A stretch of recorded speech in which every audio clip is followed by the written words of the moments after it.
The Morgan family's annual leadership summit was a polished display of old Southern wealth and legacy, held atop their Charlotte headquarters, a high rise with floor-to-ceiling windows overlooking the Uptown skyline. It had been 7 years since I last stood in this building. I was 23 then, straight out of MIT with a master's in systems finance and operational architecture. That was also the day my application was denied by my uncle, Charles Morgan, in front of the entire board.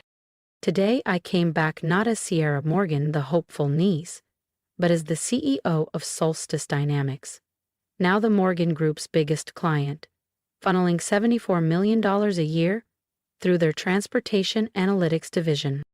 They just didn't know the client was me. The Q2 numbers are solid, said my cousin Brendan, clicking through his slick, overly polished slides. A strong rebound, thanks mostly to our top partner. I knew that voice. 7 years ago, Brendan had leaned across the board table and told me, "You're bright, Sierra, but we can't hand over legacy roles to someone who wasn't groomed for this. Family structure matters." Excellent overview, Uncle Charles chimed in now, nodding proudly. This is why we keep strategy in trusted bloodlines. I lowered my eyes to the real-time financial dashboard on my tablet, data quietly pulled by an internal whistleblower I had hired 3 months ago. Brendan had been cooking the numbers, projections inflated, deficits hidden. If not for Solstice's contracts, the Morgan Group would be posting losses this year. "Ms. Morgan?" A soft voice interrupted. Charles's assistant, Camille, gesturing toward the boardroom doors. "They're ready for your presentation." I stood, smoothing the lapel of my charcoal gray suit. Tailored in Milan, a far cry from the clearance rack blazer I wore when they dismissed me. I stepped to the head of the table. Brendan squinted. "Sierra, what are you doing here? This is a closed strategy session." I met his gaze. "I'm here on behalf of Solstice Dynamics. We need to discuss our contracts before we even think about renewal." Silence. Charles frowned. "Solstice sends external reps, always has." I smiled. "They do. And this time, they sent their CEO." Brendan looked like he'd forgotten how to blink. My cousin Elise dropped her stylus. Recognition dawned like a slow, crushing tide. "That's not possible," Uncle Charles rasped. You run a niche data startup. We did full vetting." I tapped my tablet. A clean slide appeared on the wall-mount screen. That startup was a shell. Solstice Dynamics, formerly Arsine Analytics, is mine. Dead silence. I've owned and led it for the past 7 years. The quiet was punctured by a sharp gasp. Just like that, the niece they once cast out had become the woman they now relied on for survival. The first slide sharpened into view. Audited financials. Solstice Dynamics' annual revenue nearly triple that of the Morgan Group. Regional? No, Solstice had a footprint in 14 countries. State-of-the-art R&D labs, logistics AI systems, and a client roster that included 11 Fortune 500 companies. I heard someone choke back a stunned breath. Brendan stood abruptly, face drained. "No, that's not. You can't be." "Can't be what?" I asked, voice unwavering. "The girl you laughed at during the internship dinner? The one who didn't fit the Morgan brand? Or the CEO of the company currently keeping your books from bleeding?" Murmurs erupted. Board members glanced at each other, unsettled. "We would have known," Brendan insisted. "Would you?" I arched an eyebrow. "The same way you knew about the $8,200,000, 0 cents quietly rerouted through misclassified logistics inventory and false revenue projections?" Brendan's jaw dropped. Around him, whispers turned into sharp accusations. "I've spent the last 7 years building Solstice Dynamics into an international powerhouse," I continued. "While you toasted my absence, I became your foundation." Charles's hands clenched the chair arms, knuckles bone white. "Why now?" I advanced to the next slide, a breakdown of Morgan Group's dependence on Solstice. 81% of logistics revenue, 68% of client growth. Over half of all retained contracts ran through Solstice-managed systems. "Because it's time to renegotiate," I said calmly. and based on what I've found, I'm not sure there's much worth saving. You can't just leave, Brendan snapped. The contracts renew in 5 business days, I said flatly. And as CEO, I'm raising serious concerns about Morgan Group's solvency. Your solvency, cousin? The boardroom exploded, demands, accusations, frantic questions. Charles glared daggers at Brendan. Elise muttered something about federal audits. I remained exactly where I was, composed, unshaken, in control. Let the storm hit them first. I closed my tablet with a soft click. I'll be calling an emergency audit meeting tomorrow at 9 a.m. I slid my notes into my briefcase. My team will present a full forensic breakdown of the Morgan Group's financial structure. The silence in the room grew tight. I suggest you show up prepared. This is revenge, Brendan blurted out, his voice cracking. Because we didn't give you a seat at the table? I paused in the doorway. The memory of that day 7 years ago still burned beneath my calm. His smug smirk, Uncle Charles's silence, Elise's scoff. The way they let me walk out like I didn't matter. My back straight, but my heart shattered. No, Brendan, I said, meeting his eyes, this isn't revenge. My voice stayed measured, cold. This is business, the very thing you all claimed I'd never understand. I checked my watch. 9 sharp, don't be late. I glanced back once more. Though punctuality never really ran in your side of the family, did it? Behind me, the room erupted. Raised voices, defensive excuses, Elise whispering furiously to someone on her left, Charles yelling Brendan's name. The illusion was breaking. At the elevator, my assistant Michael stood waiting with a bottle of sparkling water and a tablet already queued with tomorrow's report. How'd it go? He asked quietly. Exactly as planned, I said, stepping into the elevator. Then I looked into the camera lens on the tablet. If you thought that boardroom twist was satisfying, trust me, you don't want to miss what happens at tomorrow's audit. Hit subscribe, and I'll take you inside when everything finally crashes. I pressed the lobby button. Is everything ready for the morning? I asked. Full audit files, dependency maps, and Brendan's internal email trail, Michael replied, calm as ever. They're not going to see it coming. I thought of Uncle Charles's stunned face, Brendan's pale panic, the whispers from years ago claiming I didn't belong in the Morgan legacy, that I wasn't enough. Send me the final draft of the contract termination letter, I said. I want eyes on it tonight. You're pulling all of them? Michael asked. I smiled. Let's just say they'll finally understand what earned power looks like. The next morning, I arrived an hour early at Morgan Group headquarters. The same building that turned me away all those years ago. The security guard from back then stood up so fast he nearly knocked over his coffee. Miss Morgan, he stammered, voice filled with awe. Welcome back. He hesitated in the lobby. The board's already gathering upstairs. Early, I murmured, smirking. Funny how the scent of collapse sharpens instincts. As I stepped into the sleek executive elevator, the polished chrome reflected a woman they never expected.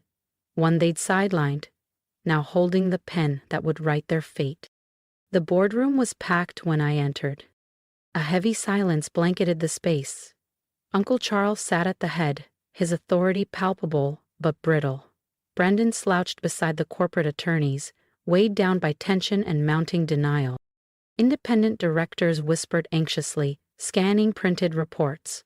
Behind me, my team of analysts filtered in, hand-picked, embedded quietly over 5 years, collecting the data while the Morgan heirs played their legacy games. I stood at the podium. Good morning, I said smoothly. Shall we begin? Sierra, Charles said, voice stripped of its usual command. Before we proceed, perhaps a private word? I tilted my head slightly. I think we've had enough private family conversations, don't you? I nodded toward my team. Distribute the reports, please. The rustle of papers filled the room like a brewing storm. Gasps punctuated the silence. One director muttered under her breath, "This can't be right." "Those losses?" another whispered, flipping pages frantically. "They're accurate," I confirmed, pulling up the presentation. "Let's start with the creative accounting, shall we?" I fixed Brendan with a steady gaze. Would you like to explain how over $8 million in losses were buried under miscellaneous operational expenses? Is lawyer open to object, but I raised a hand. Or should we fast forward to the inflated client metrics, phantom assets, or the fact that without Solstice Dynamics contracts, Morgan Group is technically insolvent? You're trying to destroy us, Brendan hissed, voice breaking. No, Brendan, I replied calmly. You did that yourself, with your own family's help. He choked on the words. I arched an eyebrow. Family? You mean when you told half the industry I wasn't fit for leadership? Or when Uncle Charles laughed, saying I'd never understand real business? That was 7 years ago, Charles interjected too quickly. Yes, I said evenly, while you guarded old legacies, I built something new. I clicked to the next slide. The bar graph glowed clearly. 47% of your revenue depends directly on Solstice Dynamics. This revenue disappears next Monday if I terminate our contract. The room exploded into chaos. Voices overlapped, urgent and panicked. Chairs scraped harshly against the polished floor. Lawyers clustered in tense huddles. One board member actually cursed aloud. And then Brendan broke. I didn't want it to go this far, he muttered, sinking into his chair. You can't just pull out, Sierra. Charles rose, face flushed with fury. We'll take legal action. On what grounds? I asked, voice cold and steady. That your rejected niece outperformed your entire executive team? That your son's fraudulent reporting was uncovered before the SEC got involved? I leaned forward, eyes locked on Brendan. By all means, let your lawyers question him. I'd love for them to explain the off-book liabilities and phantom revenue streams. A gray-haired board member cleared his throat. Ms. Morgan, given these circumstances, we may need to discuss immediate leadership transitions. Leadership transitions? Brendan's voice cracked. This is our company, he spat. Actually, I said, sliding a sealed envelope across the table, not for long. Inside were 2 documents. Option 1, I said evenly. Morgan Group agrees to full restructuring. Brendan resigns. The board appoints independent leadership. We maintain a scaled-down partnership under strict oversight. And option 2, Charles asked quietly. A walkaway, I replied. Every contract terminated, and my legal team forwards our audit findings to federal regulators. I glanced at my watch. You have 1 hour. This isn't business, Brendan spat. It's revenge. No, cousin, I said quietly. It's exactly what you said business was. Ruthless, merit-based, and only for those who can prove they belong. I gathered my tablet, notes, and silence. I'll be in the office. You once said I'd never deserve, I added quietly, the CEO's suite. Funny how things change. I left them behind, surrounded by reports, evidence, and rising panic. By the time I reached my private suite overlooking the Charlotte skyline, my phone buzzed relentlessly. Mom. How could you do this to your uncle? Dad, you're tearing the family apart. My cousins, you've ruined us. I ignored them all. Instead, I opened a dusty folder buried deep in my inbox, the rejection email Charles had sent me 7 years ago. Dear Sierra, while we admire your ambition, we feel you lack the leadership instincts required at Morgan Group. Perhaps a role with fewer responsibilities would better suit your strengths. I smiled and clicked archive. Sincerely, Charles Morgan. I printed the old rejection email and placed it on what would soon be my new desk. The board, now confronted with undeniable proof of Brendan's fraudulent reporting, faced only one rational path forward. Accept my terms, or lose everything. My son said it was done. Brendan resigned, his exit as quiet as it was long overdue. Charles, stripped of his influence, was pressured into an early retirement no one in the room dared contest. And Morgan Group, once a fortress of nepotism and old money pride, would now be restructured under my oversight. The family empire that once declared I wasn't fit to join would now report to me. Michael appeared just as the final papers were signed, a bottle of chilled champagne in hand. Congratulations, he said with a grin, on your very elegant takeover. Not a takeover, I replied. watching through the window as Brendan and Charles quietly packed their offices into cardboard boxes. Just business. The kind they said I'd never understand. My phone buzzed again, dozens of unread messages. Mom, you didn't have to humiliate them. Dad, this isn't how family handles conflict. Since we grew up together. How could you? I typed one reply to the family group chat and hit send. Don't worry about the family name. Morgan Group is finally in qualified hands. Then I set the phone down and turned back to the window, watching the Charlotte skyline glow as the sun sank low. New kind of peace settled over me. Not the peace of approval or recognition, but the clarity of earned power.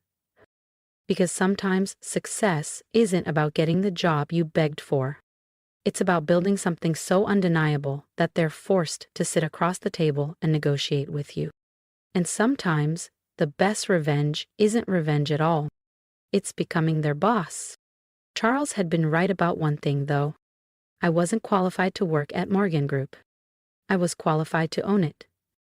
Hey, before we dive into anything else, how was your day, really? I know we don't always ask that, especially in a world moving this fast, but I'd love to know. Drop it in the comments. Good, bad, somewhere in between. I'm listening. Because sometimes just being heard is the first step to feeling seen. And if you've made it this far, I want to thank you. Not just for hearing my story, but for walking through every hard-earned lesson with me. When I was told I wasn't good enough to sit at their table, I didn't fight for a seat. I built my own table. And eventually, they had no choice but to stand around mine. So now, I want to hear from you. Have you ever been underestimated, overlooked, or shut out by people who were supposed to believe in you? Tell me how you kept going anyway. Or tell me where you are now, and I'll cheer you on like no one else did. Because if there's one thing I've learned, it's that quiet strength makes the loudest impact. If any part of this story resonated with you, hit that subscribe button. Not just to support me, but to support yourself. Because stories like this aren't just about revenge or power plays. They're about finding your voice, honoring your worth, and rewriting your place in the world. Here's what I know now. You don't need permission to begin. You don't need approval to grow. And you definitely don't need anyone's blessing to become who you were always meant to be. So go ahead, archive that rejection. Build what they said you couldn't. And when they finally recognize you, make sure it's because you refused to disappear.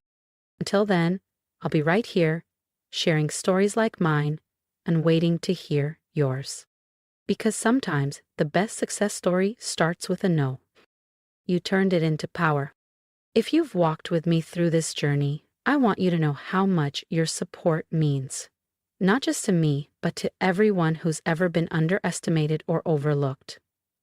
I'd love to hear your thoughts, your own stories, or even just a word of encouragement.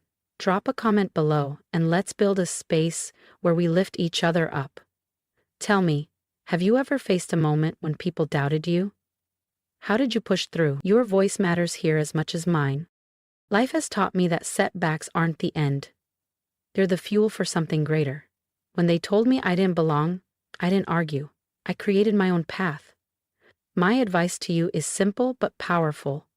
Don't wait for permission to chase your dreams. Don't let anyone else define your worth or your future. Whether it's in your career, your relationships, or your passions, build your own table, stand tall, and invite others to join you on your terms. Real strength comes from believing in yourself when no one else does. So, share your wisdom, ask questions, or just say hello in the comments. Let's inspire each other to rise beyond the doubts and redefine what success truly means. Together,